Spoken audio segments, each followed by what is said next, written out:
All right. Hi, I'm Coffee Kevin. A British French press with German glass. Well, first we had the French press, which, as we all learned from coffee books, including mine, was really invented by a Scotsman, Robert Napier, although perhaps French editions pronounce his name Napier or Napier.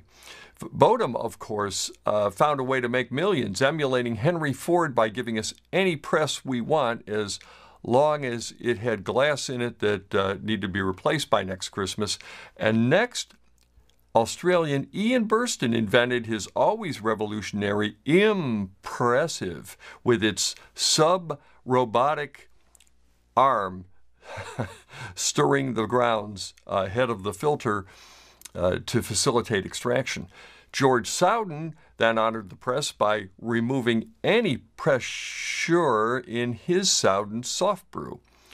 I'm currently working on a review of the Simply Press, which gives you double filtering and easy grounds removal.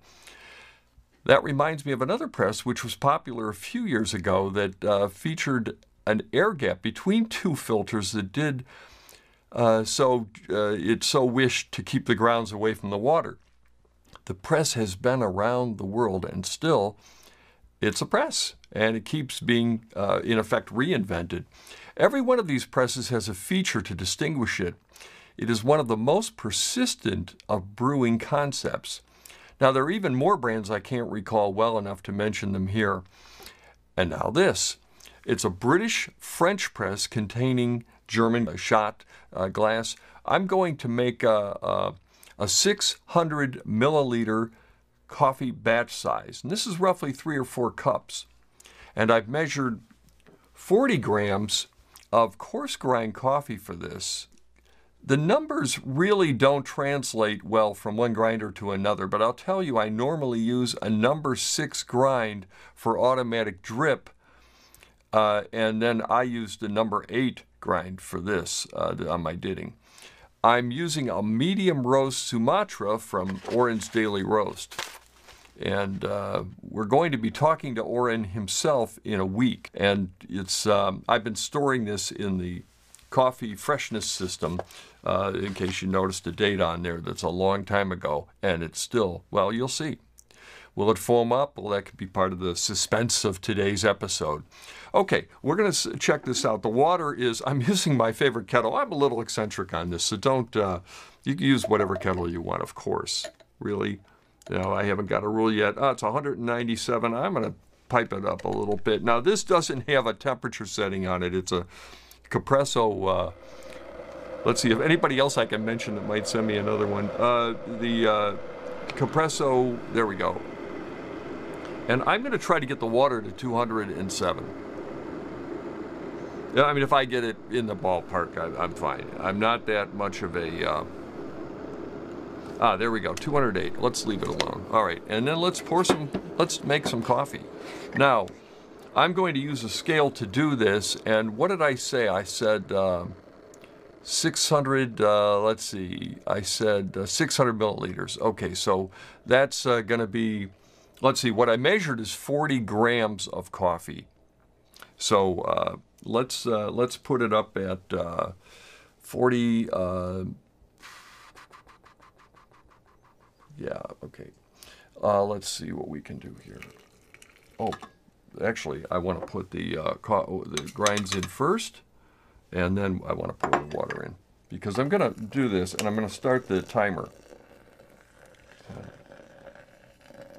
I just poured, I poured 200 grams in there.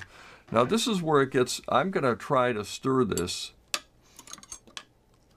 It's going to seem like a paste in here, and I'm using the spoon upside down. This is a long way to go. I get it.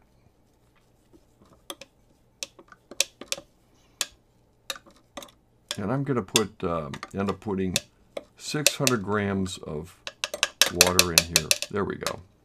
And I didn't stir it all that much. It's kind of just on the end of the reach of this. I wish I had a little longer stir. And a stir, it did not have to be a spoon. That's why I used the other end. I don't need a lot. I just want to, it gets the release, it helps facilitate the release of the whatever the freshness in effect, whether it's CO2 probably. And then we're about a minute. It's had some time. I'm going to now, let me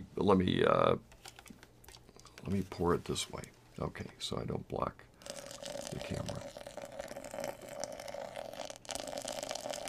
Okay, and now that's 400 grams right there. And see where, oh man, does that smell great. Okay, and I'm going to put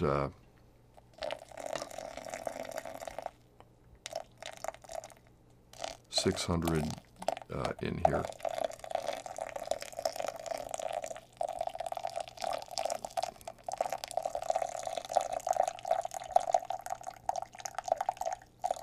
All right, almost there.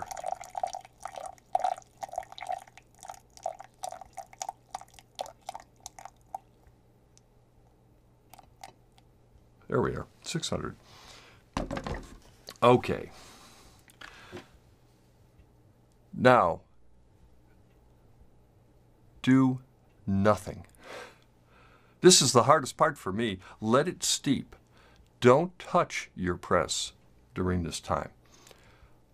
I'm going to stick a thermometer just to see where we're at as far as the temperature goes, and I think you'll be able to see. I don't know which camera will see it best. Oh, that sees it pretty well. You see that? It really isn't that hot. And, you know, we had 207-degree water in there. And look how fast it gets to that temperature. So you can see the press.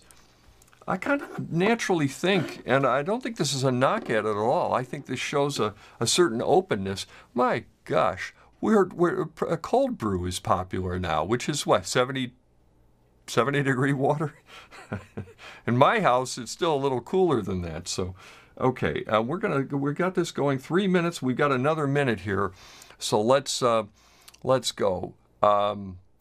What is the appeal of the press? The press has several things about it, and that just make it perfect for coffee. It's a steep method. I mean, it features endlessly adjustable temperature, and that is, you heat the water yourself. As far as I know, it's never been automated. I don't know if that's really true or not. I guess if you count the Bun trifecta, it's a sort of automated French press. Well, it's an automated steep machine, not truly a press.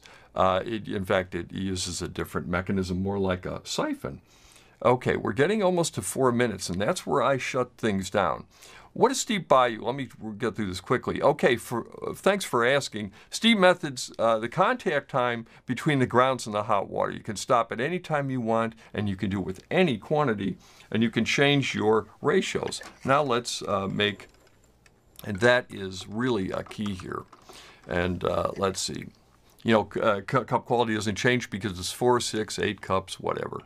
And by the way, don't be too worried about that end time, because by now, as you can see, the water has cooled a little bit. It's not a, if you're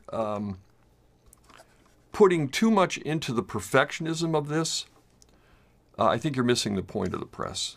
And I've said that about a couple of brew methods, but I definitely feel this way. It's a kind of it's a relaxed method. I'm impressed that this is designed and made in the UK. I don't see a lot of products that are good for them. They use a German glass, and I have a shot carafe in my otherwise French-made Krups Mocha T8. It's really good quality glass. Now I'm pushing this down, which is very easy to do, and I'm pushing on that top filter, which pushes it into the bottom filter, and that's where the easy to remove part comes in. And then when you lift it out, it just lifts out all the grounds.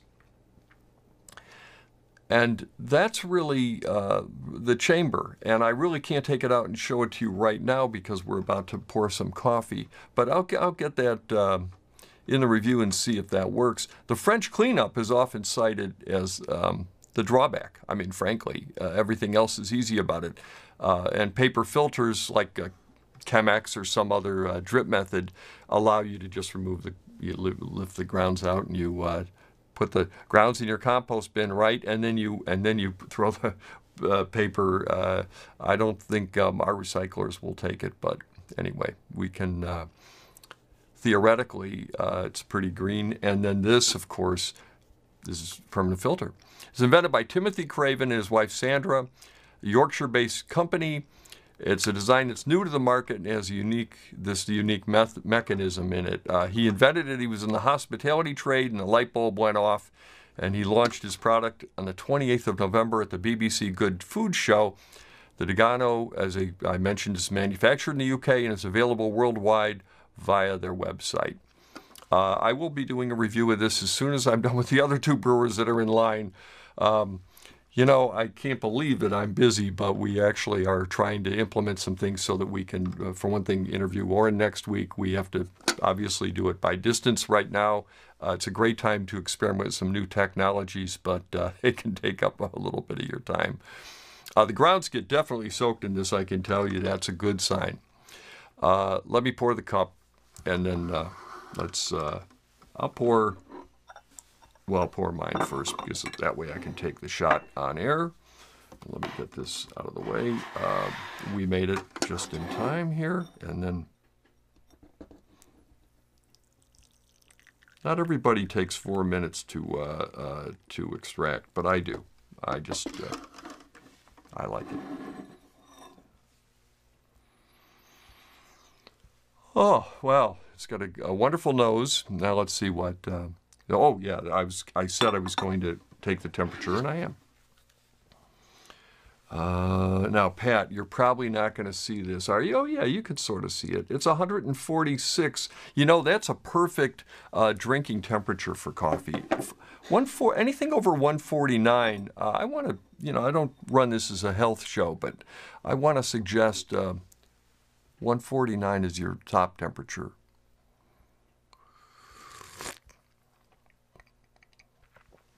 Not just for health either, but it's beautiful. Not just for health, it's the complexity of the coffee, I think, comes forth in this range, or cooler even. But and you don't scald your tongue, but it's, I'm more worried about the taste than anything.